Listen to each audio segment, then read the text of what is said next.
Ребят, всем привет! Всех приветствую на нашем канале, приветствую всех любителей майнинга. Сегодня будет у нас небольшое, но очень интересное и полезное познавательное видео, на мой взгляд. Это термодатчик для криптокотла, то есть термодатчик, который будет работать в воде и достаточно точно показывать температуру воды. А температуру воды нам мерить как бы надо, потому что нужно понимать и температуру входящей воды в асик, и температуру выходящей воды из асика, ну а также еще промежуточные какие-то температуры будет полезно знать, допустим, там перед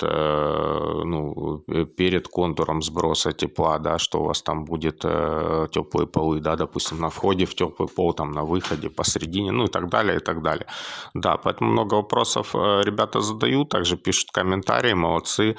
Да, я согласен с некоторыми комментариями, что есть термодатчики там, уже готовые, понятно, то есть, что на Алиэкспрессе и других сайтах тоже, много разных всяких вариантов. Во-первых, у ребят цена разная там бывает также. А во-вторых, тоже, опять же, это надо заказать, ждать, там и проверять надежность каждого из поставщиков и так далее, и так далее. Кому удобнее, те заказывают на Алике, как бы вопросов нет, но мы вот придумали свое как бы решение, да, оно у нас также было усовершенствовано в ходе, значит, в ходе уже продаж.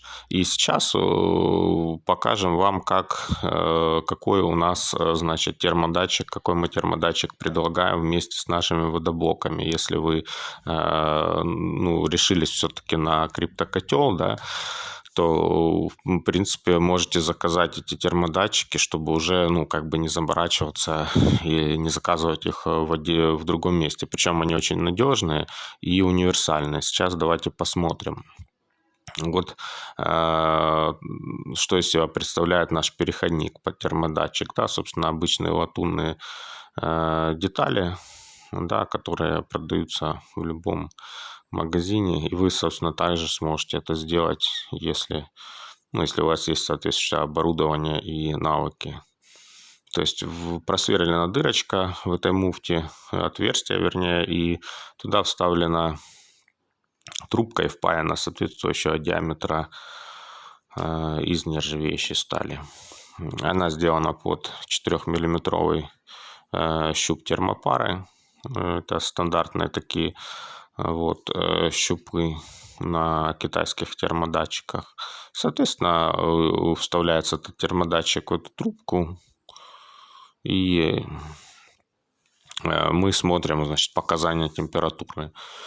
Преимущество в чем? В том, что когда, получается, у вас там выходит из строя термопара, термодатчик, он выбросили, да, поставили другой, и вам не нужно, что самое главное, вам не нужно производить демонтаж, да, вот этого узла, который уже непосредственно, один раз вы вкрутили, да, там в резьбы, соответственно, также, да, датчик можно сделать, в данном случае он под выход на шланг, потому что клиент так заказал, можно сделать выход и на полдюймовую резьбу, и переход там на любую другую резьбу, которую вам надо, там на дюймовую и так далее. То есть все эти бронзовые детали, они продаются, естественно, очень удобно, да, вы один раз установили, вкрутили, понятно, то есть там мы отправляем, не собранное, то есть надо будет сделать подмоточку, то ли там фумлентой, то ли кто чем, да, намазать герметиком, я, допустим, лично делаю подмотку, а сверху еще как бы контрольно промазываю герметиком, чтобы оно туго заходило, еще и на герметик, тогда один раз вот закрутили вот так вот, и все, и забыли, как говорится. И даже если у вас термометр этот сломался, вы просто термометр вытаскиваете, новый вставляете. Вот в этом, на мой взгляд, преимущество, да. Стоит у нас она 1500 рублей, такая штучка вместе с термодатчиком уже. Да, я забыл сказать, прошу прощения, термометр сам не показывает.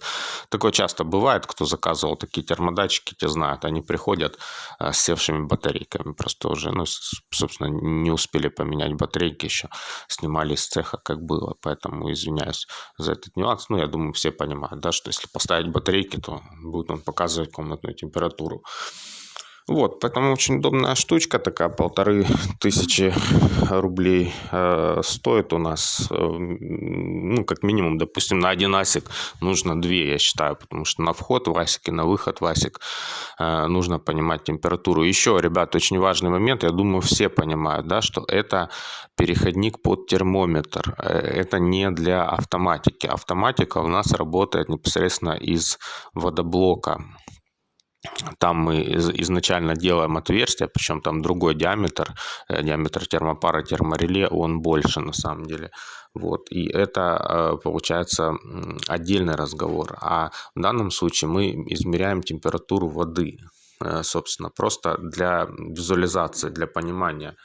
Вот. Поэтому не рекомендуется, если вы хотите как-то придумать автоматику от этих датчиков. Ну, какую-то автоматику котла можно, но автоматику асика, наверное, нет. Потому что у вас получится, что, допустим, если насос стал, то вода не движется, понимаете, и вы не, внутри асика вода сильно горячая, а на выходе, где вы поставили этот переходник, она будет еще холодная, потому что нет движения, нет циркуляции, и вы как бы так можете попасть на асик, как говорится. Вот, соответственно, ну, это ладно, это уже нюансы, кстати, напишите в комментариях, ну, кто хочет вот более такую подробную серию из технических моментов, как устанавливается асик, какие есть нюансы и так далее, то буду снимать и рассказывать, что вам интересно, да, потому что определенный опыт